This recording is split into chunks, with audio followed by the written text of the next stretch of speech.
I'm still trying to figure out how to get in. Apparently I wasn't. I move that we change the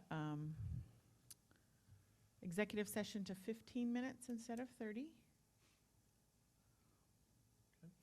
I think that was it until my machine decides. I would also like to remove the budget from the required approvals and move it to a separate line item.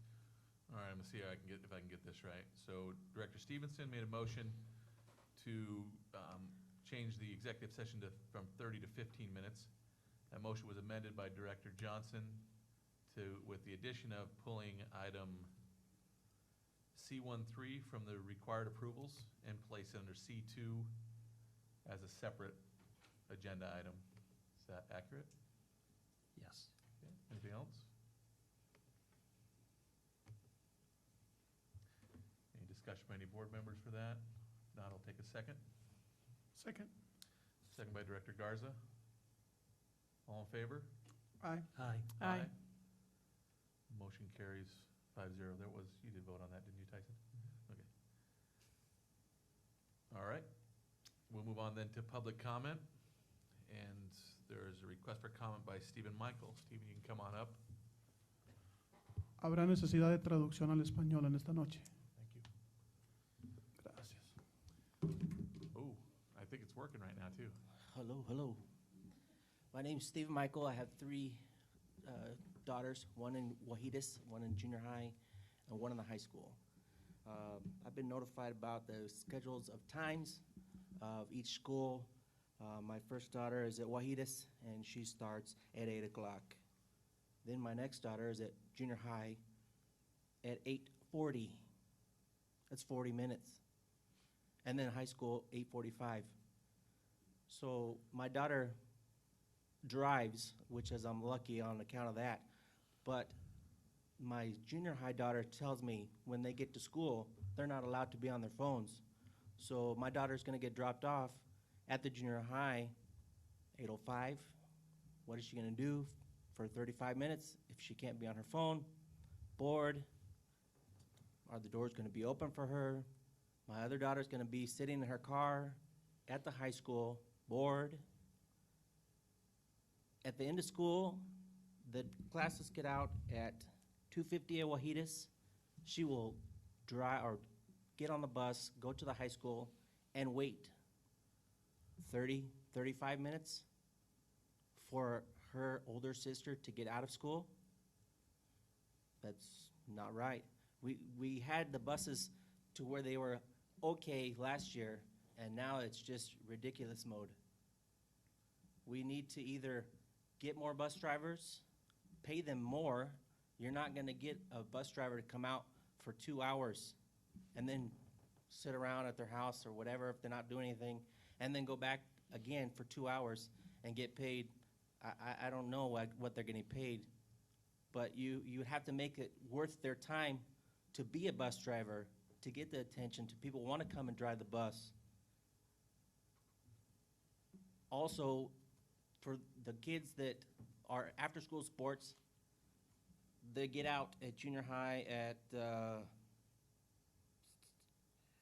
well, high school is 3:35, junior high is 3:30. So if they have to go to Walook or Grandview or wherever they're out, they're getting out early to go to these. So they're gonna miss more school to get out to go to these school sports. For the kids that are already struggling at school, it's gonna hurt them more, and then it's gonna hurt our athletics program. School is more important than athletics, but you're gonna be lagging here because the kids are not gonna be able to get their grades up to go to do these things, activities. So some of the kids that are gonna say, okay, the heck with it. I'm gonna go out and, do this other thing and cause problems. You're trying to keep the kids active, but then you're taking them out of school at the same time. I don't know what else. My time's up, but maybe the person behind me will continue on. But those are my concerns with bus and school times. Okay, Thank thank you, you. Stephen. I know there was a change, I don't know if the district wants to talk Can I about the pick- details around that. Were you involved in any of those conversations with Marion? I have some questions myself on that, so. I guess I'll just address some of the comments that Mr. Michael made and say that they're consistent with what some of our staff members and other stakeholders shared. There were concerns about, kids are going to have to get out early to travel to Ellensburg for a basketball game. There's going to be additional time out of school. All those factors were considered. A couple years ago, you remember when we switched the bell times and it was, well, did we want the older kids going sooner because younger kids were going to be left at home, but we really couldn't win the other way? The point that he makes about the driver shortage just hits the nail on the head.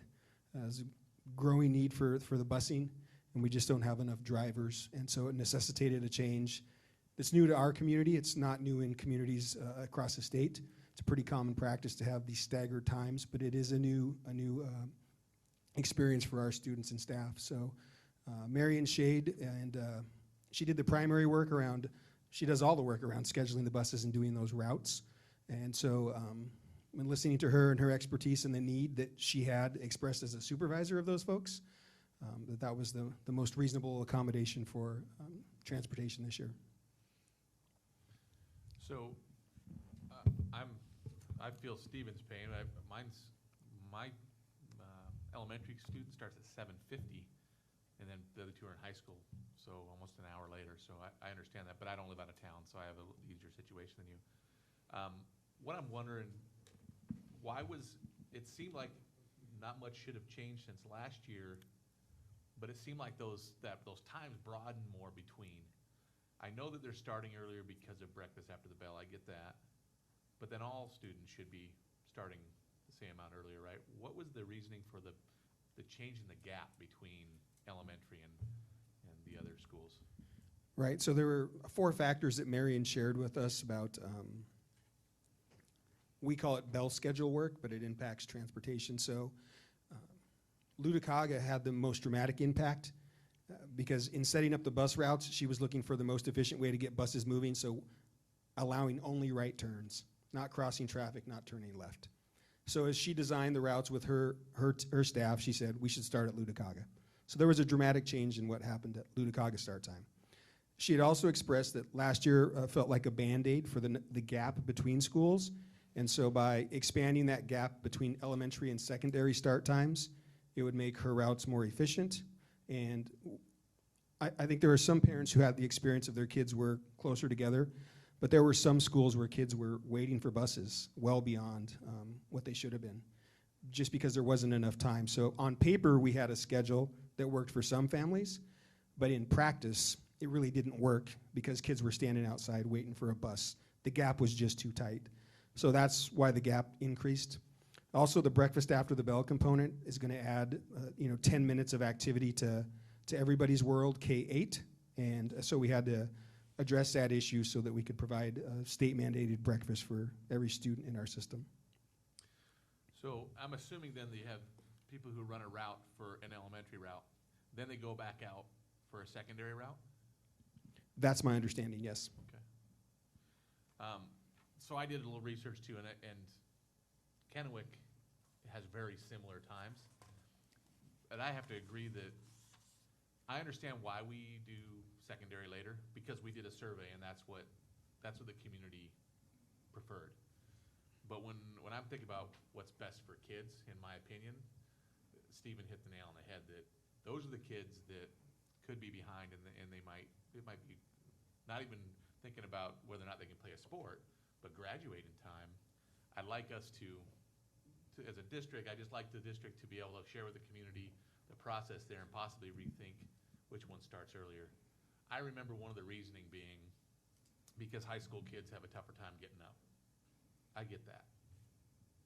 They need to go to bed earlier. And I'm careful how I say I'm saying it as a board member, right? But I'm also speaking as a community member, and how I can make it manage because I live in town. But I see how it's tough for some of these people who live out of town, and just a consideration maybe for. I have some questions as well. So will the students that those that are either have families that live out of town or moms that will only do one drop-off and do live in town and you can walk if not, is what I tell my children. Will the buildings be open? And will it just be mass hysteria of not locked is not the right word, confined to certain spaces? Yeah, so you're talking about the logistics of how school starts every day. What the experience that's going to be different this year is what Marion has indicated. Marion Shade, the transportation director, is, let's use Ludicaga as an example. She's indicated that the buses aren't going to be there until 7:40. School starts for the students at 7:50. So there's a dramatic decrease in the amount of minutes that students would be there. Now, kids who don't ride the bus, it's going to be a different experience. And so what our principals are prepping for is how many kids is that going to be? If that's 100 kids that are coming 20 minutes early, am I going to provide supervision? What kind of communication am I giving to the families about saying, our doors don't open until 7:40? I know you have to be to work at 7. Let's work together to see how we solve this. But that's the plan right now. We've decreased the amount of times that students who ride a bus should be there, the amount of minutes before school starts. But certainly we realize that kids are going to show up, and we've seen creative solutions across the district for the last several years of computer labs and gym space and those kind of things. And then it comes down to an expense. How many more hours are we going to pay to have people come in and supervise and support what the community needs? I actually had a middle school student that was not even my own come right up to me and say, ask that specific question, because his family does live out of town, and he said, I don't want to be in the cafeteria. And high school is different because they can have breakfast in there. I get that. But I guess middle school was my biggest concern, because that's a different kind of a format, because that's breakfast in the classroom. So the middle school experience for breakfast after the bell and transportation will be very similar to the K-6 experience. The indication is that they would be dropped off at 8:30 by the buses, and the start time is 8:40.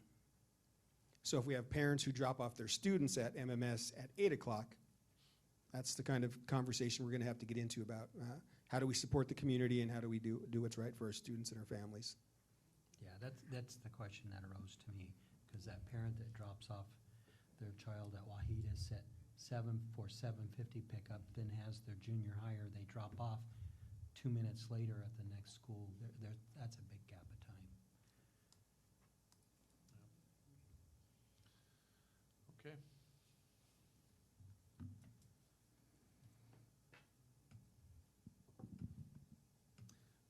So we'll move on to item B2, board member discussions. First item is legislative report.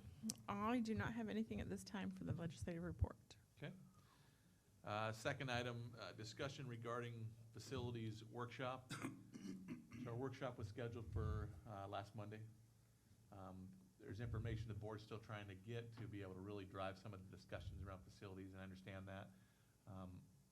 I don't know that we can answer when the board's going to get that information in order to be able to go forward. So I don't know if we want to schedule something right now, or we want to put this on the back burner and talk about it at the next board meeting. So what does the board want to do? I'm not going to be able to be at the next board meeting. I would rather us plan a date now. But I could always text in or call in, I guess, if that's what we're waiting to come up with a time for when we're going to have our workshop. And I could get some ideas from you, Jen, before that meeting too, just to share that. Okay.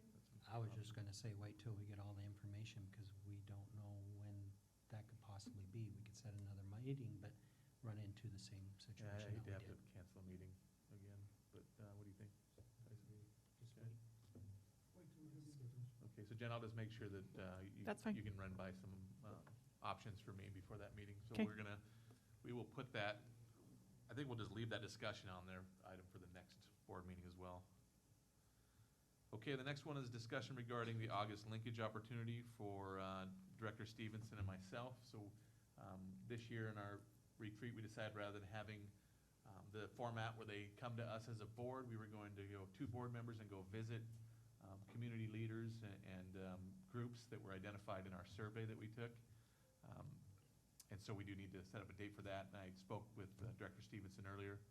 I threw out 3 ideas. The police department, The sheriff's department and Othello Senior senior Coffee. center, maybe their coffee or whenever they might have their biggest group. But do you prefer any of those? And I can do the legwork to try to get it scheduled. Okay, it might be about availability this month, so I will be in contact with you about what day that will be, but just to let the rest of the board know that we're working on getting that scheduled for this month. And I think we have it, every other month? Is that how we have that scheduled? No, I Two think we board had 2 board members every month. Oh, it's every month, okay. Yes. It just All right. rotates the board members. So I'm not planning on running the lead on those, so if you know that you've got a certain month, just make sure you get together and set that up, and then just let the rest of the board know when that happens. But this is our first one, so I almost forgot about it. I just happened to be looking through the calendar and caught that, so, okay. Next item is discussion on board attendance at back-to-school events. So if you, we'll kind of jump ahead if you want to scroll down to upcoming events. The big ones that the board tends to typically be at is a new teacher breakfast and all staff orientation. We try to make a big effort for all of us to be there. So I just want to get an idea of who's planning on being at that.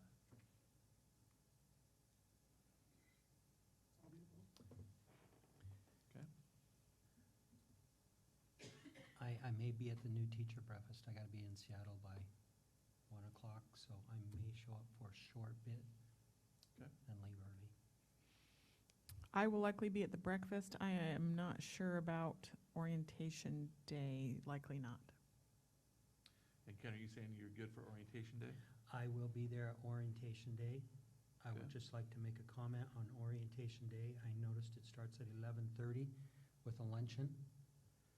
And last year, when I was going through that line, I thought it would be really nice if all the board members were there to serve all the staff. What do you think, board? I could Not make you're that You're not work. put on the spot or anything right now. That sounds awesome. I could make that work. You don't know that you're gonna be able to be at that though, right? I just have to arrange at work to get somebody else there. So obviously it wouldn't be just us because there were a lot of servers, like, but you mean for us Yes, to join the servers? to join right? the servers, yes. It's been a long time since I bust tables. I don't know. I'm good. Okay. You good for both meetings? You plan to be there, Mike? Yes. Okay. What do you think, Tyson? I think I could do both. Okay. And then as far as the others, a couple barbecues there, that's something that board's always welcome to go to, but we haven't typically set up or had we get introduced at the new teacher breakfast, and typically the president has talked at the new teacher, or the all staff orientation, so. Okay, it sounds like we're serving. Can you give us do you want us there at 11:30? I need to know timelines, I guess, so I know what arrangements I need to make. If you want to text those to me later, that's awesome, but Great. perfect, thanks. Let us know our job requirements. Please. Okay, the next item is the annual school board evaluation survey questions. So Jen did a lot of work to go through and find duplicates, things that maybe are, things I think maybe the board's doing well, and so we want to focus on things that we want to work on, so she narrowed it down to 36. Hopefully the board's had a chance to look at those, and if, just really a consensus from the board if that's what they would like to go with for next year's retreat, That works for me, thanks, Jim. prior to the retreat. Good job. And it's not that they can't be modified too. If someone comes up with some wording modification, they still can, but I got a feeling no one's gonna revisit this until next spring. If there is ever a female superintendent, we will need to modify a word. It That's says the 36, I thought only- there was, or 35, I thought there was 36 in the end. Now I'm seeing 35.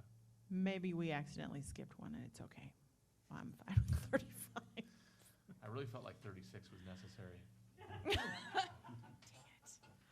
All right, well, there's 35. Okay, so am I getting nods from everyone? Yes. We're good with that? All right. Okay, next item is student representative report. Taylor let me know that she had to work tonight, but she's planning on this is the last time that she will have to miss for work. She should be able to be here for the next meetings. Oh, there was something else I wanted to add, sorry.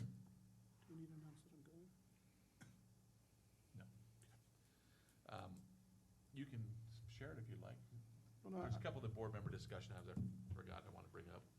I just want to let the board know I asked permission from our president to attend the NALEO conference, which is the National Association of Latino Elected Officials. It'll be September 12th to the 14th.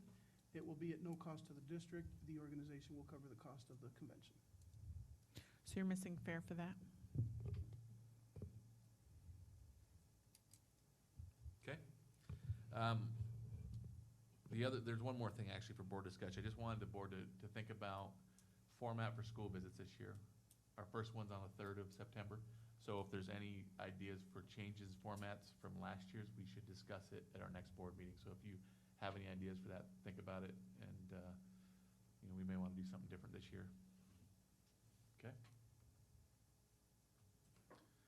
Okay, we'll now move on to item C1. If you haven't refreshed your screen, go ahead and do that on your computer so you can see C2 now.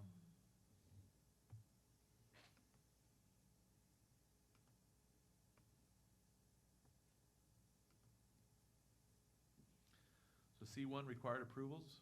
I will entertain a motion.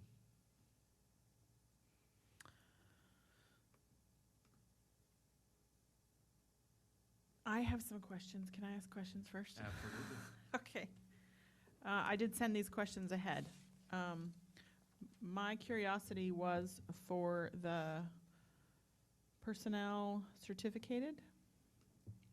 There's a lot in here, yay. But my question was, how many of those are conditional certificates as opposed to full certificated? And then there are some that are listed still as long-term subs. And so I got a detailed list. So I'll just give you those numbers. I guess this is not a question. I already asked this question, so I got the answer, so I'm giving you the answer. There we go. There's 17 conditional. I think that's down quite a bit from last year. Do you know what last year's number was? Do we know last year's?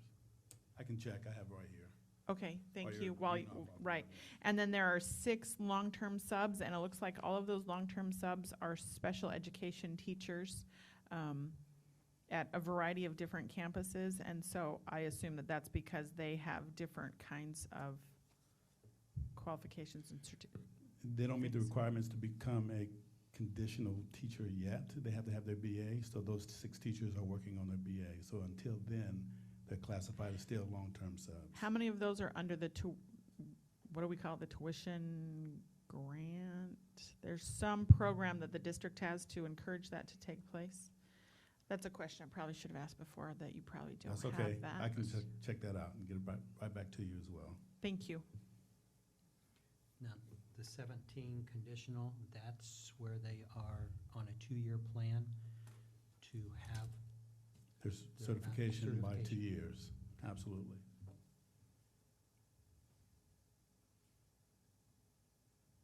So a total of 23, counting the conditional and the long-term subs.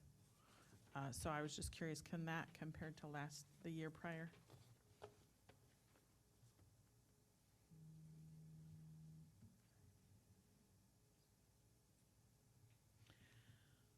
Remember, it was 30-something. 31. 31 to 23, great, okay. And then there is a list on the classified of the following substitutes meet the requirements to substitute for the 2019-2022 school year, and that's a quite extensive list as well. These, 3 pages worth. So are these teacher, para, office, custodial, lunch, everything is All of all the listed above. here? Yes. Okay, I just wanted to And then check that. speaking to our legal counsel, she recommended that we bring these to the board for approval, absolutely. I think that's great. I appreciate that we're able to see a list, because we've never had to approve that list before, so I think that's wonderful for us to see that as well. Okay, I'd like to make a comment on behalf of the folks in HR. So the recognition of from 31 to 23. I think what's even more impressive about that is that we've added about 13 positions this year. So had we done that in a typical year, certainly the number would have been much higher. So the retention rate it's been nice for our principals and our teacher teams not to have to bring in so many folks that are underprepared and need additional support. So that is every position is now filled? that's my understanding, yes. Great. Yes, and those 6 are in our program for tuition reimbursement. Perfect. Yes. Thank you. A lot of those positions, did you find yourself having to go out of district to recruit, or were they new teachers? Are they going to be new members of the community, or? Yeah, a mixture of both. So we were able to draw a few folks from Moses Lake, other folks that maybe a spouse or significant other brought them to the community. Certainly we are the type of districts that attracts new teachers that are new to the profession. So it's really a strong mixture, I think, of folks who have been in the community, working in a program, taking advantage of the tuition reimbursement, and then new folks. I know the HR folks have been out in a couple of states, neighboring states, recruiting and trying to get folks in. We have a pretty good partnership with some folks in North Dakota, and so over the last few years, we've drawn 5 or 6 people from there, and they tell a friend, and those kinds of things happen. So word of mouth has attracted some folks to the system. Great. I move that we approve the required approvals. Been a motion by Director Stevenson to approve, Second. second by Director Garza. Any further discussion? All in favor? Aye. Aye. Motion carries 5-0. And now we get to put a couple new administrators on the spot. So it doesn't matter to me what the order is. I understand that, so Sandra Anderson is our new principal at Wahitas. Congratulations. Will Von Brott, new principal at Hiawatha. Both of them just moved from one position to the other, so they're familiar with the buildings. And then Jessica King is our new assistant principal at Hiawatha. Will can't be here tonight, but I understand, Jessica, you have a prepared speech for him that's about 20 minutes long. Is that? No. So whoever wants to go first, it's fine, doesn't matter. Yes. Yes, please. Yes, On our there's a microphone. requirement. Jen will make sure that you're close enough. to Yep. it. Mm-hmm.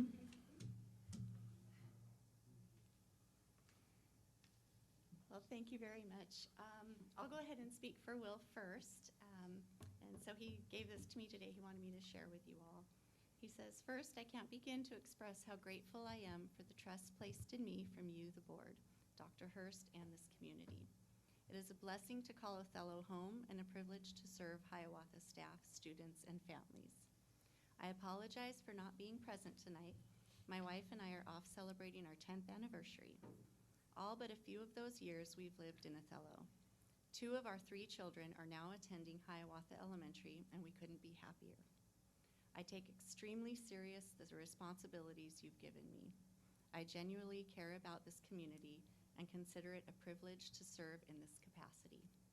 Thank you to each of you, and we look forward to working with you this year and for years to come." So that's from Will. And from me, mine's not as long, don't worry. So I just wanted to say thank you, everybody, for this opportunity. I really look forward to being a part of the Othello School District. And I'm very honored and proud to serve the students, the families, the staff, and all the stakeholders of Hiawatha Elementary.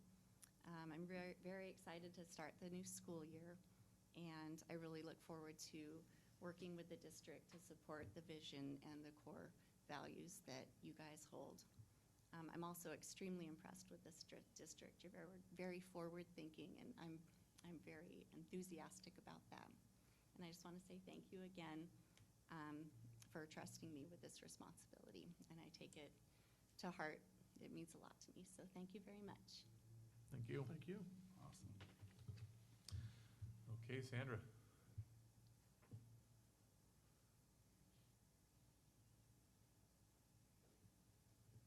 Did you guys coordinate clothing? The bottom half are like dots and No, we did not. All I can say is thank you. This is really, truly an honor. I love Wahitas. It's a special place, and I tell everyone I meet that it is a special place. And I know some of you have visited, some of you have been part of our community presentations. I look forward to that continued partnership. You're a huge piece of our children's lives at school. You become role models the minute that you enter our building.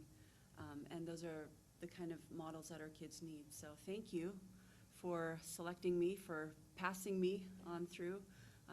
I'm excited to work with the staff there. We have amazing people with huge hearts and passions for what they do, and so it's an honor to continue working with them. So thank you. Thank you. You forgot the Go Hawks phrase afterwards. Go Hawks. Congratulations to both of you. I know Sunny here for that. Right. All right. So we'll move on then to item C2. This was what was pulled, the resolution 19-006, 2019-20 school year budget. I know we have some questions from probably several board members, but Director Johnson, you're the one who made the motion, so I'll let you start. Yes, okay. Enrichment. You said you started the budget out at the $1.50. Is that just for the first 4 months of the year? Because I noticed after 2020, it goes up to $2.50. So the law allows it to go up to $2.50 in January, but the budget is based on $1.50 for the whole year. For the whole year? It Yes. was based on. So in order for it to go up, we have to get voter approval. The board has to pass a Yep. resolution to get voter approval? So right now, your voter approved amount, and this is an approximation, would give you about $2.40 to $2.45 per thousand. That's what your voter approved amount already is. I chose not to increase it for the budget because I feel like that is a discussion we need to have before that. I mean, I don't feel like it's necessarily all my decision, right? You know, it's a board conversation, it's a district conversation if we want to increase that. We do have voter authority to increase that up to the 240, 250, or 240, 245-ish. But again, it's not my decision. It's really the board and the district's decision as a whole. My understanding is the board would have to have a resolution to drop it to the $1.50, What? because it's approved already for a higher amount. We have to The have a board would resolution to go change it, back to stay at the Well, not- 150 is what you're Yes, saying. to stay at what it is Yes. currently. So the county will change it to the, whatever the maximum amount that the voters have already approved.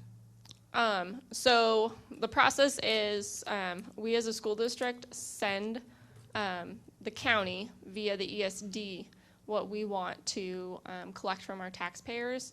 And that can either be our maximum amount, that can be the $1.50, you know, whatever that is. If we use the $1.50, we do have to pass a resolution that basically says to the county, we want you to take our assessed values and use the $1.50 on that, because when we do that resolution and that deadline, we don't have the final assessed values from the counties yet. Didn't we start collecting $1.50 after January 2019?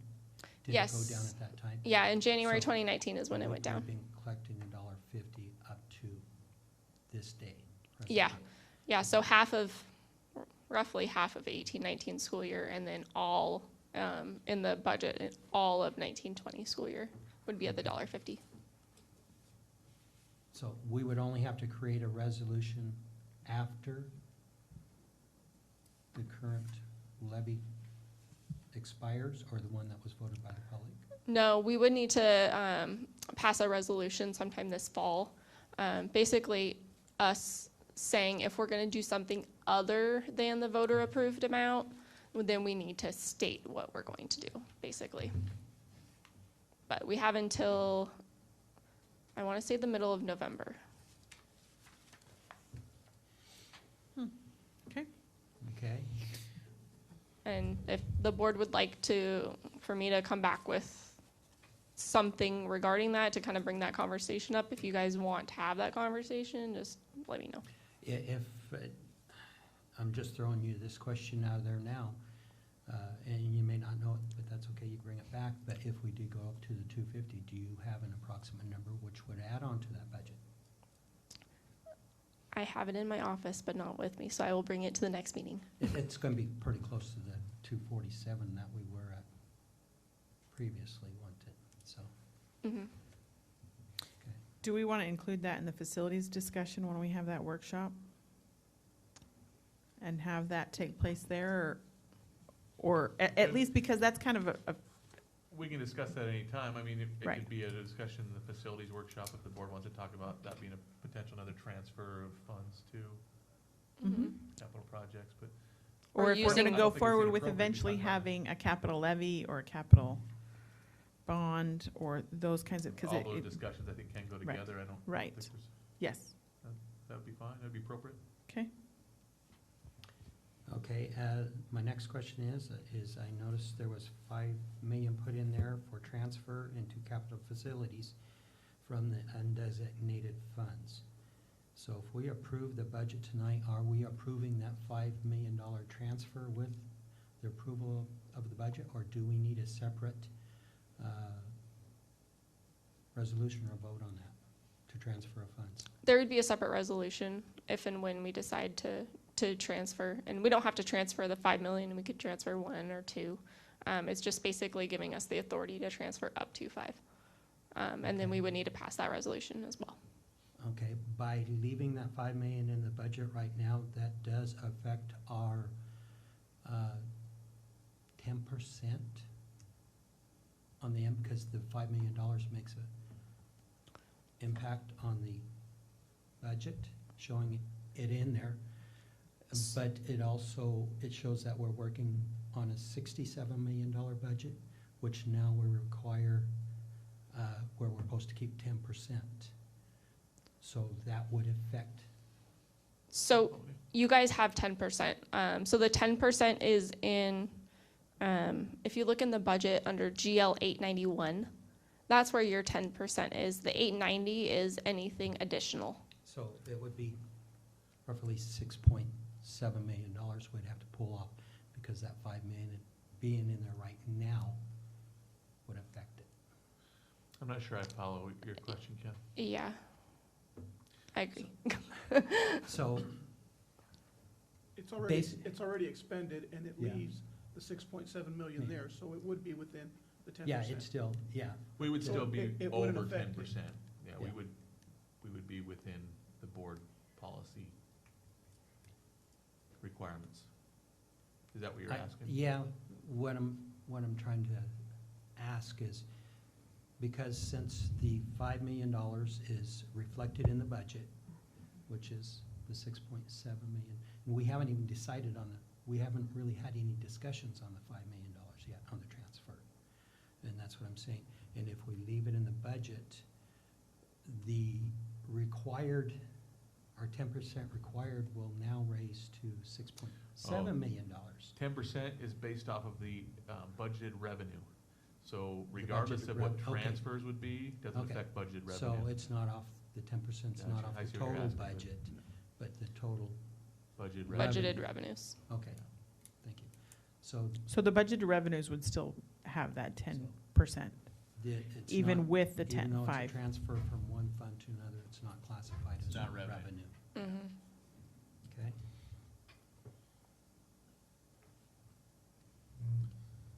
Let's see.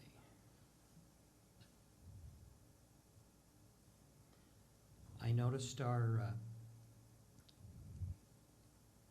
ending fund balance took another increase of about $2 million at the end of the year. And I've also noticed there was a couple things missing in the budget that might affect it in the long run. And I know you can't expose the money, but I know we are in negotiations with PSC. And do we have to come back and have a separate, when those are finalized, do we have to have a separate budget resolution to modify the budget afterwards? Or, So, state your first question again, because I'm focused on the second one now. there was about a $2 million bump again. The fund balance, yes. So fund balance is comprised of revenues and expenditures, obviously. And the 14 million is simply a projection at this point. Obviously, we aren't quite to the end of the year yet. We still have a lot of work to do before we get to that point. So that's just simply an estimate. Your guys' enrollment, while it was lower than budget, it was higher than the previous year, which is, what's causing that increase. And obviously your revenues are coming in at higher than your expenditures, which is causing that inflation. I did not do the budget last year, so I don't know what went into that, obviously. And I've been here, almost 3 months now, hey. But, so there's just a variety of factors, I guess, is what I'm trying to say. And so it's kind of difficult to, pinpoint after 3 months exactly what that, the cause of that was. I know our grants are higher than anticipated, so. I had the same question a few months ago when I asked about our designated reserves grew about 3 million. Mm-hmm. And say I noticed they. My grew memory another was it was $1,400 per student extra that we got from the state that we didn't know we were going to, I think when the budget was created last year. So Yes. $1,400 per student, that helped. Yes, I believe so. I might have been the sped number. And our budget did expect a 1.2 million extra revenue over expenditures. So we knew we were gonna put some money into reserve, but we ended up fortunately being able to do more. Okay. So your second question, so we don't have to resubmit or formally revise the budget through the board hearing and adoption process unless we anticipate going over the total amount. So it's the 67 million in the expenditures, not the revenues. But so the totals that are in your resolution, those are like, you cannot go over that without formal board approval dollar amounts.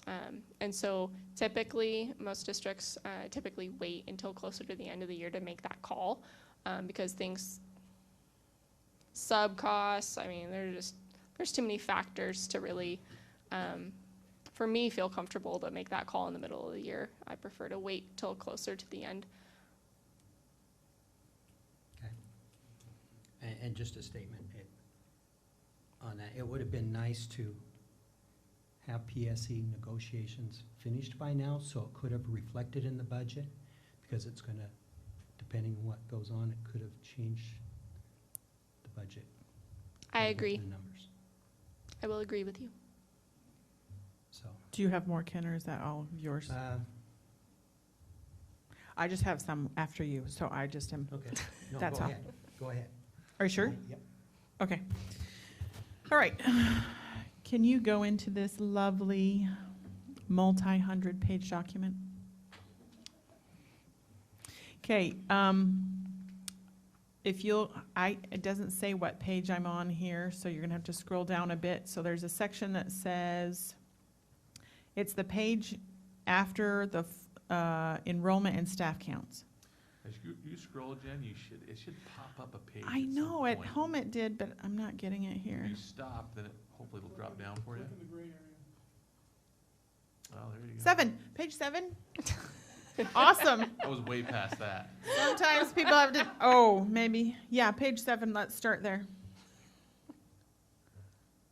Okay, for line GL.821, I look at very specifics.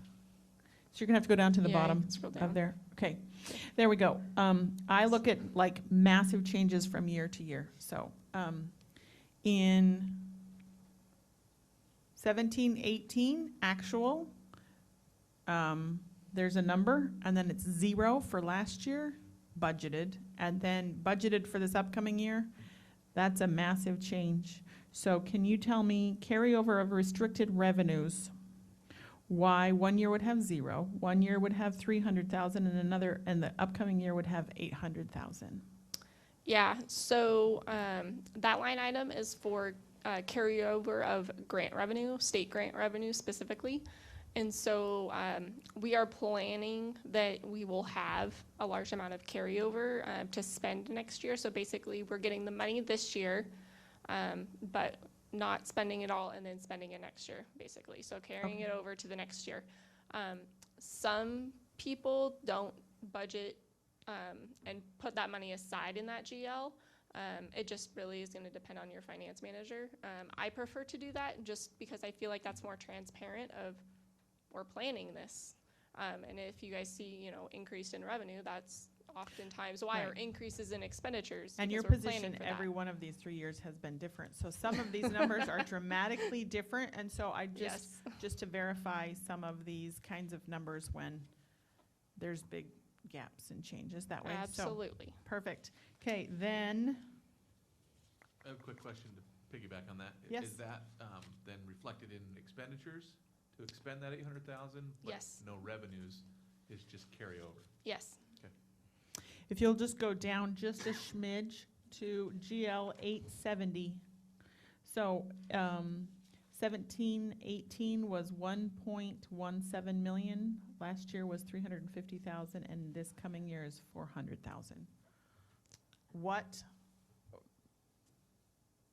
other purposes?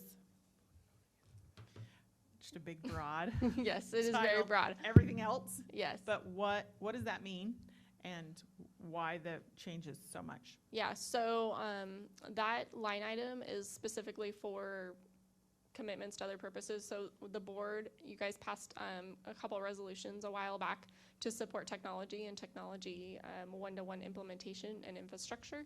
So that's where that goes. So that's kind of the money that's left from those resolutions that you guys committed to. Okay.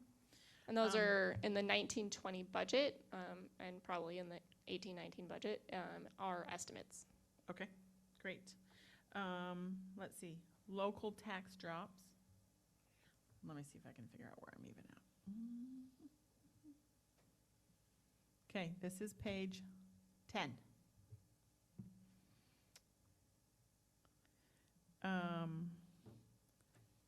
So it's dropped by about 500,000.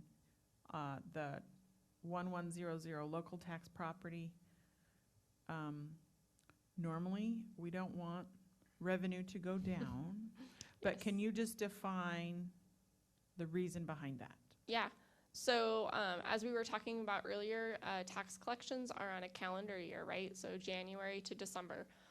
So last year, you guys saw the first impact of the legislative change to the $1.50. And so you saw kind of half of the impact in 18-19. And because we're at this point for the budget, using that $1.50 for the whole year, that's why you see that second drop is basically that full impact of So the that full $1.50. impact is about $1 million, like right at $1 million. Yes. Okay, good to see that in actual numbers, because you said that and I was like, but I don't know what that means. Yeah. So $1 million. And it'll be about that 17-18 is actual tax collections, so. Okay, and I know property taxes, or property values change, so I know that factors too, but $1 million. Yeah. Perfect. Local support non-tax. These numbers were, let's see. Those changes are really not. 2,200 sales of goods, supplies, and services unassigned. We went from 36,000 to 250. Yes. So just so you guys know, there was some minor changes that I did make after this came out in the board packet, just because I was still going back and forth with the ESD. As Rob mentioned before, the budget is pretty fluid up until we, cut the resolution and stop the process, right? So those changes aren't reflected on this document. I can provide the updated document very easily, but just for board member awareness, the total revenues did not change. So the 67 million, it's going to be very confusing having revenue and expenditures the same number, but 67 million, that bottom line for revenues did not change. Just a couple categories were moved and adjusted.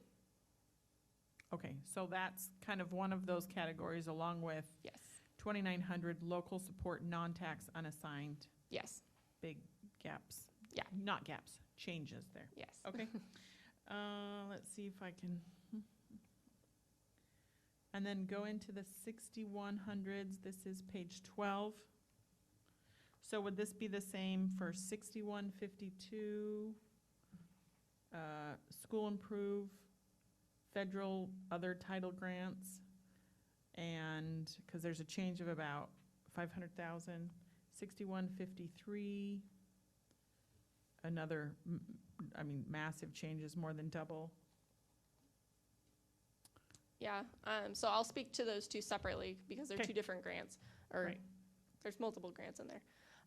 So 6152, there's multiple different grants in there, and I believe the allocations for those last year were higher than than the budgeted amount previously, and so I adjusted those up to be a little bit more accurate. And then also we have planned carryover for those grants as well. Most of those grants allow 100% carryover, which is nice. So just planning for that. 6153, so that's your migrant program, and we have two grants out of that. We have regular migrant for regular school year, and we have summer school migrant. If I recall correctly, I don't believe summer school migrant was budgeted as a revenue previously, or was budgeted very low. So I adjusted that up just so we can get a little bit more accuracy in our budget. And then also they recently made a change to allow 100% carryover for that program. And previously there was no carryover allowed, so it was a massive, massive change. And so I kind of planned for that carryover as well. So not necessarily that we're better at finding new other grants, better accounting Yes, for them, is Yes. what you're saying in this case? yes. Okay, great. And hopefully that continues. Yes, right. I think the next page down, 6321. Special education Medicaid reimbursement.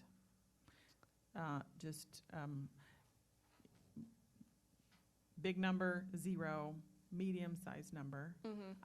In comparison to our total revenue, I know that these are minor percentages, but those are, big changes.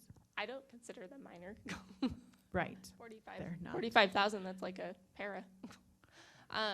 So this revenue is very interesting. So basically what it is if our providers are certified and are willing to, they can submit reimbursement through the state, through federal Medicaid, and we can get reimbursed to recoup some of our costs for services, so SLP, psych, OT, PT, those kinds of things.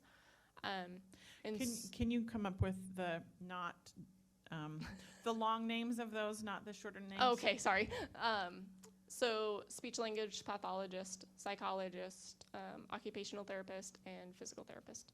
And typically vision as well, vision services. So who is it that decides, if those people qualify, who is it that decides to file those? Is that a state district decision, or is that let's say the occupational therapist that says you need to get reimbursed for this? It's pretty much a district decision. There's districts that don't do it because they have enough SPED money that they don't feel like they need to do that.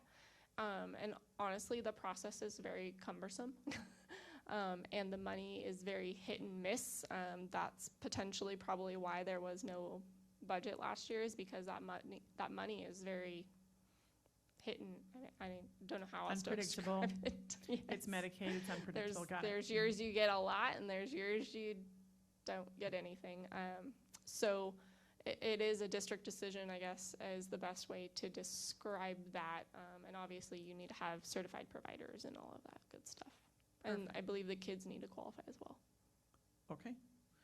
Then, my last question, listed, I should say, is, because we all know me, page 17, near the bottom. Under community services, it says childcare, and it's gone from 0 for the past 2 years to 500,000.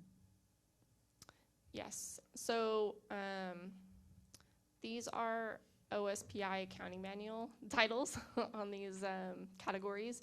But there was a recent revision in 18-19 school year accounting manual that included preschool in that category. And so during the 18-19 school year, we actually did move our expenditures. I believe you guys probably recall that. It was a major change for you guys.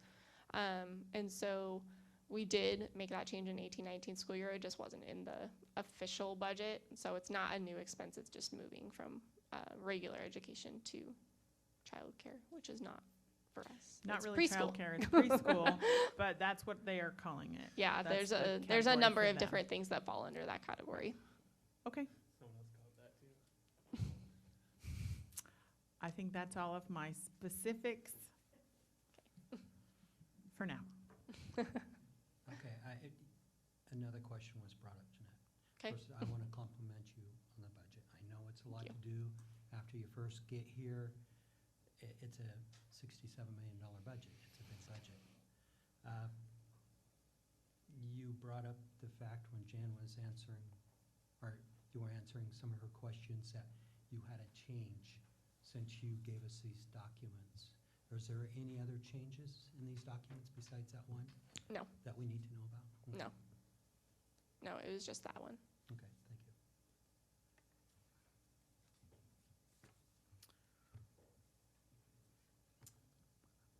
You're going down I the line, so- move we approve. Hang on. Oh, I'm sorry, are you, oh, I'm sorry, you said going down the line, I thought I was the end. Okay, go, You were sorry. like the No, I just, second. I just want to make sure that Well, I just jump in. if we were going to go ahead and adopt a resolution and there is that change, is that number reflected in the resolution So- that we're approving? So you only approve the total expenditures, you don't approve the revenues. And again, the total revenues stayed the same, it was just where they were at. So I have maybe a couple questions, but also want to point out a couple things. First of all, and I'd asked some of these questions in advance, so I got some answers, but board probably noticed a 14.5 FTE increase in certificated staff from last year to this year. So I'd like that to be explained. I think it's good to hear what the explanation of that is. So, as we kind of talked about in the presentation, so there was, I'm sorry, can you say where that's at in this thing? Yeah, I well, want to look at it. oh, so, I'm Talia, if you scroll down, yeah, it's, I don't have, You don't know where it's Next at? page. I'm looking at my email. That of one. Back and forth, so it's not, I'm Okay. not I on think this it's- document. yeah, I think it's that one at the top. It's in there. Only 123 pages, that's all. It's in there. There we go. So it went from 292 to 304. 306, sorry, approximately. Excuse me. So, as we talked about before in the presentation, so the biggest one is the K-3 class size compliance requirements. To fulfill those class sizes, we hired 7 additional K-3 instructional coaches, so that's a good chunk. That's half.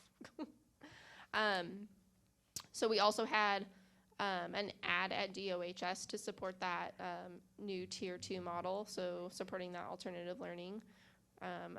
The ad that Pete spoke about between DOHS and MMS, that split.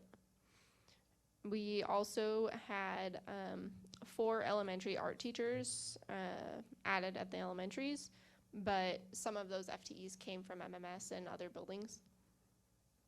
And there was 1 special ed certificated additional staff member, and then 1 6th grade social studies at Wahidas. That was an add too. So it's when kind it of all comes over. to the K-3 Rob, can you instructional- talk into your mic, please? Yeah, sorry. Thank you. Like, I didn't know where that came from. The K-3 instructional coach, that's because we don't have the space to be able to reduce class sizes right now. Yeah.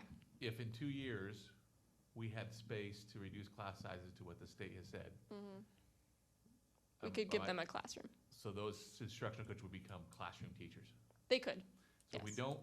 if we didn't hire them, this is money that we would leave on the table and not get from the state if we didn't have them. Yes. So it's not like we're adding revenue by adding the position, essentially. So it's a Yeah. wash, Yeah. revenue to expense. Yeah, Okay. exactly. In 18-19, you're funded that way no matter what, but 19-20, If you don't have it, you don't get the money. Okay, so I is it, could add just a moment of clarity around the vocabulary there. They're actually called instructional specialists, not instructional coaches. So they will be not working in the way that our 6 or 7 instructional coaches across the district do, which are not assigned to students. They're supporting teachers. These folks will be working with K-3 students day to day, but it might be a small group of first graders for an hour, then a small group of second graders, then another group of third graders. They're working day to day with students. It's not a traditional coaching experience. So if we do open additional classrooms, the expectation is that they would fill those positions. thanks for the clarification. Yep. Good. Just an observation I made from the actual 2017-18 numbers to the budgeted 2019-20 numbers. We added 30 classified employees. I think I figured out that was 17%. Well, we had an increase in 4% in enrollment. And so when we talk about classified staff to support, I think that's been a healthy increase over 2 years. I don't know what the board, that was just an observation I made with this. I'm sorry, it was what percentage of what we hired? 17% 17 increase hired percent. with a 4% increase in enrollment. Awesome. 17% of total classified.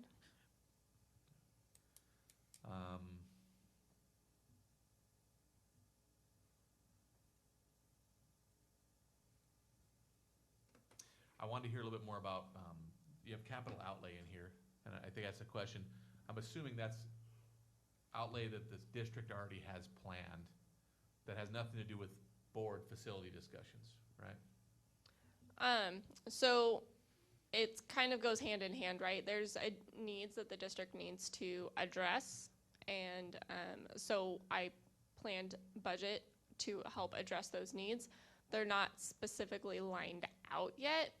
Those are, topics of conversation. Some of those are on the capital projects facility planning, kind of docket to discuss.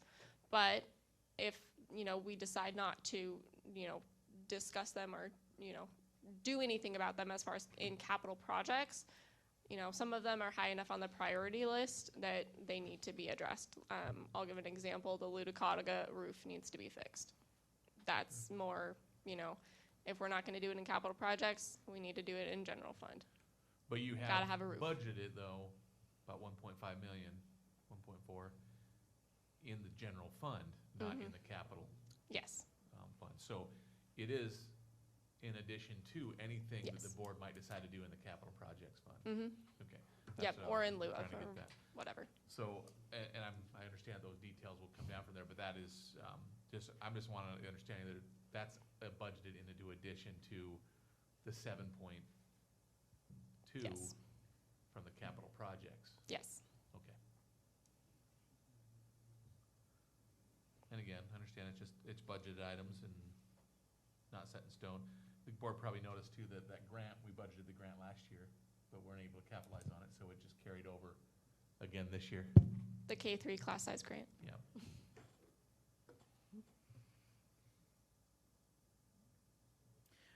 Can we get Rob a mic that moves with him? I need. See, one he of those- moves, and we just, like a little, like he's on the phone. Lapel.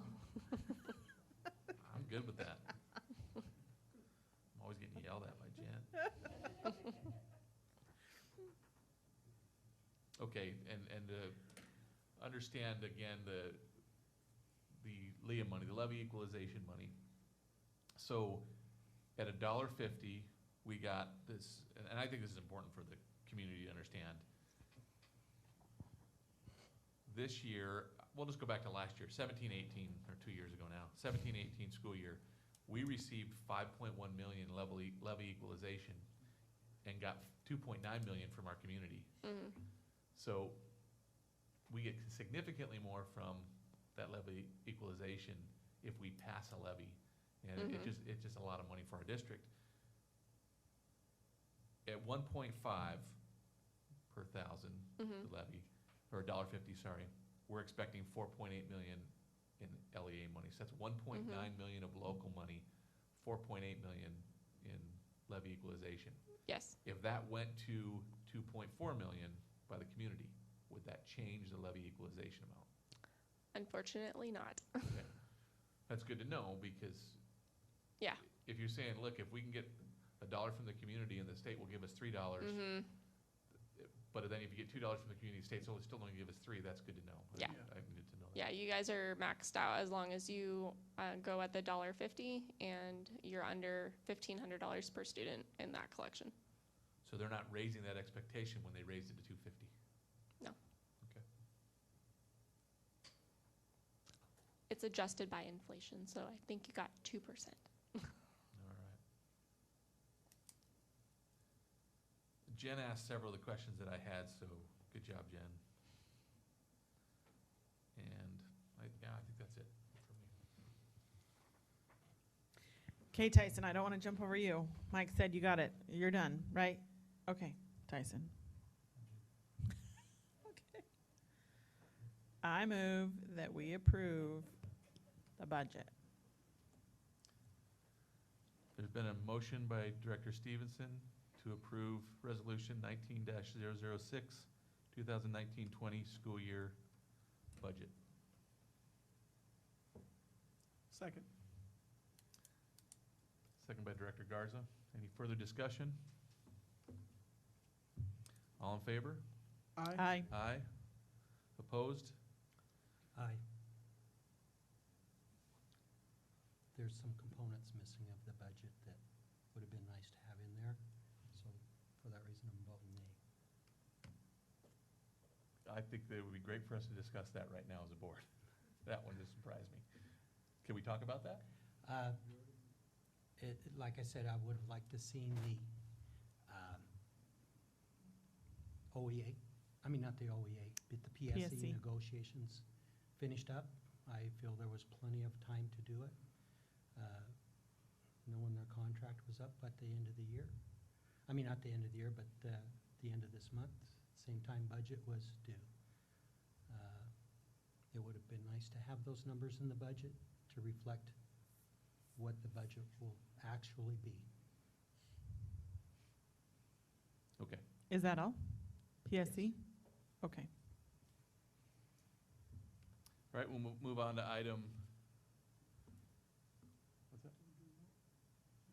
Yes, 4-1.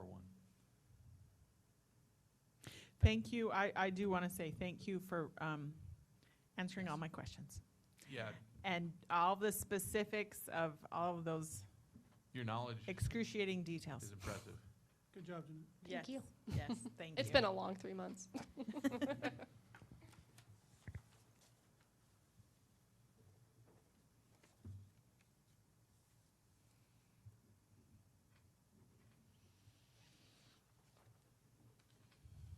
I just lost my connection, sorry. All right, on to item C3, superintendent informational items, that's empty. So on to item D1. There's one monitoring report on this for the calendar, and that is EL5 budget planning. Does the board have any questions specifically about that report? Now I'll accept a motion to accept the report.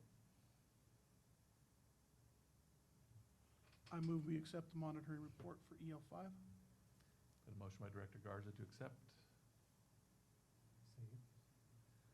Second by Director Roylance. Director Roylance, is your microphone on? Is now. Thanks. I know that Rob says that, but still, it's nice to hear your yes. All in favor? Aye. Aye. Aye. Motion carries 5-0. Board approval of monitoring response documents, item D2. Does the board have any questions about that? Otherwise, we will take a motion to accept that. I move we accept the monitoring response documents. Been a motion by Director Stevenson to accept monitoring response documents for EL6, EL7, EL14, and GP13. Second. Second by Director Garza. All in favor? Aye. Aye. Aye. Aye. Motion carries 5-0. Policy review, there was no request for any policy changes. Ken, you had brought up something about the heading of, Yes, EL7. The title of the EL really does not match any of the bullet points. And I went back and took a look at last year and seen what the change was. And it was basically, we removed the 5-year and 10-year facility plan. We still need to maintain a maintenance plan. So somehow we need to add that in there to maintain a 5-year facility maintenance plan. Because I know all of our facilities have maintenance issues. And I think they should be on a plan to address some of those issues. And I think this is, under that title is where it needs to be covered at. did you have changes you wanted to make I to it? did not make the changes up yet. If Okay. you want to put this one off to the next meeting, I will Okay, add those in there. Or so we'll propose leave some that, changes. all right, and, is it okay to move the EL6, EL14, and GP13 and 13.1 through? And just keep EL7 then, the next board meeting? There was something that I saw. So on GP 13, I don't remember this before, but it doesn't mean that it wasn't there and I just didn't see it. The second paragraph, near the end, it says, "We'll develop a plan of proposed director districts within 8 months of any of the following events." Was that timeline always there within the 8 months? I mean, I'm sure it didn't just like suddenly appear, but I don't. Because if the 8-month thing, then the approval of the directors, voters to divide or change within 8 months was not in compliance. I think you put that, you don't think I you were put here that for comment, in, but, Memory is that the board said it said develop a plan, there was a plan developed. The board did not follow through with do anything with that plan, but it was You're right. developed. it says develop a plan, I think okay. that was a discussion we had, right? Yes, because I watched the video of it, so, okay. You're right, I think that was there the whole Develop a time, though. plan. I don't believe that's been changed. maybe I should change and follow through with that, add and follow through with that plan. I won't, yet. It's your prerogative. I know, I just have to decide if I want to add that. So I just want to know for next meeting, which one do we want to keep in policy review?